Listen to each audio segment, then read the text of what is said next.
Hello दोस्तों। मैं आज ब्लैक डॉट पे बात करूंगा क्योंकि इंडस्ट्री में सबसे बड़ा आज के टाइम में प्रॉब्लम है तो ब्लैक डॉट है।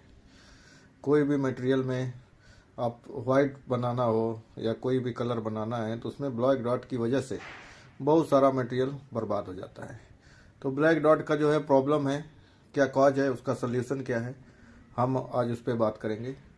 पहला जो है येलोइश हो जाता है, ब्राउन कलर हो जाता है। वो क्यों हो जाता है? क्योंकि मटेरियल जो है ओवर हीट हो जाता है। बैरल के अंदर ओवर हीट हो जाता है। Excessive residual time in barrel, मान लीजिए कि उसका साइकिल टाइम ज़्यादा है तो क्या होगा, मटेरियल बैरल के अंदर ज़्यादा रुकेगा देर तक, तो बर्निंग का कारण होता है। और high shear heating, back pressure किसी ने ज़्यादा कर दिया, इंजेक्शन स्पीड बहुत फास्ट कर दिया, तो भी घर्षण की वजह से भी ब्लैक डॉट आने की संभावना रहती है।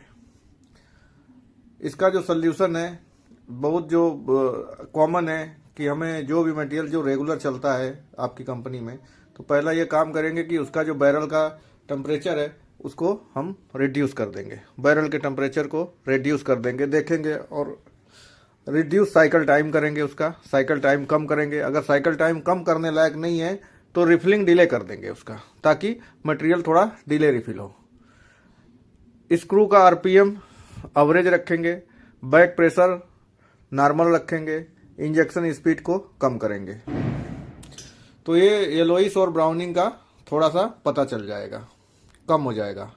दूसरा, कभी कभी क्या होता है कि बर्न मार्क आ जाता है। तो बर्न मार्क एक ही कारण है आता है कि उसमें मोल्ड के अंदर एयर वेंट बराबर ना हो।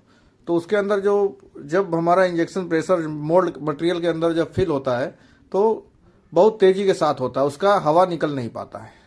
और जो मटेरियल है उसका जो गर्मी है, हीटिंग है, और साथ में बाहर का जो हवा है उसके अंदर रहता है, दोनों मिलाकर एक गैस बना लेता है और इतनी फास्ट होता है कि वो जल जाता है।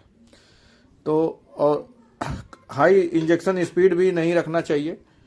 दूसरा इसमें यही है कि जो सोल्यूशन में है, इम्प्रूव मोल्ड वेल्डिंग करेंगे, इंक्रीज वेंट साइज करेंगे, डिक्रीज इंजेक्शन स्पीड करेंगे। ये प्रमुख कारण है इसका। कभी कभी क्या होता है कि जब पार्ट्स निकलता है तो ब्रिटिल हो जाता है, मतलब फटाक से बिस्किट जैसा टूटता है।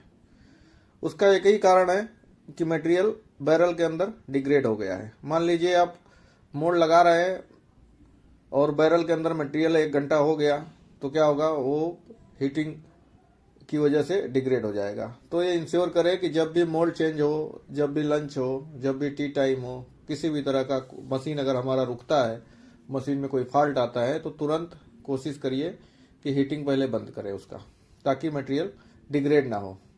और दूसरा कि जब भी हमारा प्रोडक्शन प्लान पूरा हो तो हम पहले क्या करेंगे, बैरल का हॉपर का वहाँ से बंद करेंगे और मटेरियल खाली होने देंगे, ताकि बैरल के अंदर मटेरियल ना रहे। तो उसमें यही है कि हम जो है डिग्रेडेशन से बचाने के लिए check for proper temperature, setting, residence time, verify material contamination, कहीं कोई दूसरा मटेरियल तो उसके अंदर नहीं आ गया, जैसे मान लीजिए नायलॉन आ गया उसके अंदर गैस बनाने वाला, तो वो हम चेक करेंगे। Check pre heating material time and temperature. Pre heat भी नहीं अगर बराबर से हुआ मटेरियल तो भी वो मॉइस्चर की वजह से गैस बनाएगा और डिग्रेड हो जाएगा, वो भी टूटेगा। चौथा प्रॉब्लम है फ्लो लाइन स्प्ले मार्क।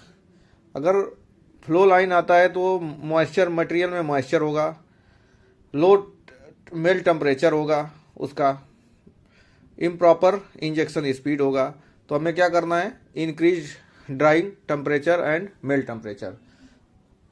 जैसे ज़्यादातर मटेरियल का जो ड्राइंग टेम्परेचर होता है 70 से 80 डिग्री होता है, कुछ को छोड़ दे तो हमें ये चेक करना है कि हॉपर ड्रायर का हीटर काम कर रहा है कि नहीं कर रहा है बराबर, क्योंकि हमने प्री ड्राइंग किया लेकिन फिर भी उसमें आ रहा है, तो पहले हीटर का, उसका एक फैन काम कर रहा है कि नहीं कर रहा है, मटेरियल हाथ से छू के देखना पड़ेगा कि वो गर्म है कि नहीं है।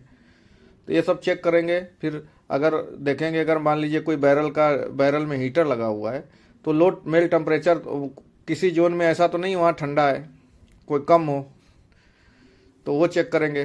तो इसमें ये injection adjust injection pressure speed, increase, mould temperature भी थोड़ा इंक्रीज कर लेंगे ताकि आसानी से भर जाए। नेक्स्ट जो प्रॉब्लम आता है इसमें, सिल्वर स्ट्रीक एक बहुत प्रॉब्लम होता है, क्योंकि उसमें भी वही चीज़ है, मॉइस्चर में मटेरियल हो, बैक प्रेशर कम हो, मटेरियल के बीच का गैस नहीं निकल पाता है, तो हमें प्रॉपर प्री ड्राइंग करना पड़ेगा। प्रॉपर मटेरियल को प्री ड्राइंग करना पड़ेगा टाइम के साथ। अगर 1 घंटा करना है, 2 घंटा करना है, 3 घंटा, सभी मटेरियल का स्पेसिफिक रहता है कि इतने घंटे बाद हमको गर्म करना है ये इस टेम्परेचर पे, तो वो चेक करना है। इंक्रीज हम बैक प्रेशर करेंगे। रिड्यूस, अगर सिल्वर कभी कभी इसलिए भी आता है कि बैरल का टेम्परेचर ज़्यादा बढ़ जाता है तो भी गैस बना के सिल्वर स्ट्रीक आने लगता है। चौथा हम बात करेंगे black dot. Black dot material की बर्निंग होती है। इसको हम पूरा बहुत सारा डिटेल में बनाएंगे कि बहुत सारी कंपनियां परेशान हैं कि कैसे स्क्रू को क्लीन करना होता है वीकली बेसिस पे, बैरल को सीलिंग कौन सी मटेरियल से करें कि ताकि जो हमारा जो इंजीनियरिंग प्लास्टिक मटेरियल होता है इसमें प्रोसेस करना इतना आसान नहीं रहता है। तो ब्लैक डॉट का जो इशू है सभी कंपनी फेस कर रही है। तो ये ब्लैक डॉट का जो हमने ऊपर बताया वो तो ठीक है, लेकिन हम इसका प्रिवेंशन कैसे करें कि आए ही ना, या मिनिमाइज हो जाए 1% पे, आधा % पे आके रुके। तो इसके लिए बहुत डिटेल वीडियो मैं फिर से ब्लैक डॉट बताऊंगा नेक्स्ट में। आप जरा इसको देखते रहने का। नया जो है आप सब, ये बहुत काम की चीज़ है। ये थोड़ा सा लर्निंग वाले पे नहीं है, जिसको एक्सपीरियंस है 3 साल 4 साल 5 साल वाले के लिए ये उसके लिए काफ़ी अच्छा रहेगा। Thank you.